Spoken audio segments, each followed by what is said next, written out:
Now, Donald Trump just piled on the pressure for Iran to surrender or have its nuclear weapon sites blown to bits. He hasn't just rushed back to Washington early from the G7 meeting in Canada. He's also sent 2 aircraft carrier groups to the Mediterranean, plus about 30 big aircraft refueling tankers, which are needed to keep American fighters in the air on long missions that be sent to European bases. Trump has also spread panic in Iran with a warning that it cannot have a nuclear weapon, and the 10 million people in Iran's capital, Tehran, should immediately evacuate the city, which the packed roads there now suggest, well, many are doing exactly that, as if they really do think their city's about to be flattened. In fact, Trump has now posted a blast at French President Emmanuel Macron for suggesting he's rushed home just to stop the fighting. He said, publicity-seeking President Emmanuel Macron mistakenly said that I left the G7 summit in Canada to go back to DC to work on a ceasefire between Israel and Iran. Wrong! He has no idea why I'm now on my way to Washington, but it certainly has nothing to do with a ceasefire. Much bigger than that. Whether purposely or not, Emmanuel always gets it wrong. Stay tuned. Now, I don't know what he means. I don't know if anyone does. But for all the Trump talk, let's not forget it's actually Israel that is doing all the fighting so far. And it's Israel taking all the hits from Iranian missiles. But Trump knows Israel cannot now back down. This is its once-in-a-generation chance to destroy Iran's program to build the nuclear bombs it could use to wipe out tiny Israel.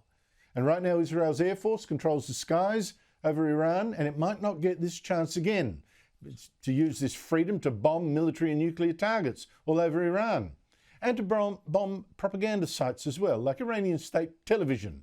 Interrupt them mid-rant. متجاوز به صدای حق و حقیقت است.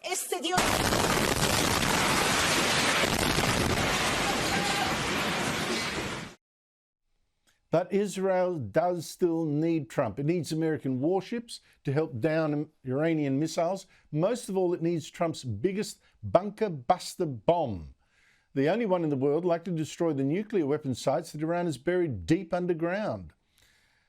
Now, you know, Israel's caused a lot of damage at sites like Natanz, thinking knocking out the electricity supply there might have wrecked the 14,000 centrifuges underground. But it needs to make sure, and this war cannot be ended with the nuclear threat still there. Iran's leaders, meanwhile, they're so frightened, they've asked Trump's allies, Qatar, Saudi Arabia, Oman, please give us immediate ceasefire. We'll now be flexible. You know, it knows it's deeply unpopular with Iranian people for a start. Many of its military leaders have been assassinated in Israeli strikes. But Iran has talked for years and never stopped working on its nuclear bombs.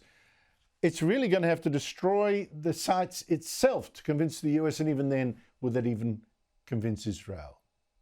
Now, just what the US might now do, Trump still won't say. What would it take for the US to get involved in this conflict militarily? I don't want to talk about that.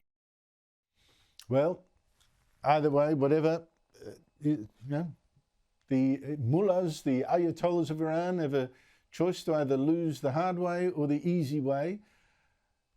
But either way, this deeply unpopular regime, this massive funder of Islamist terrorism, faces collapse. And for that, and despite all the hatred Israel gets, it's Israel we must thank. And Trump too, it seems.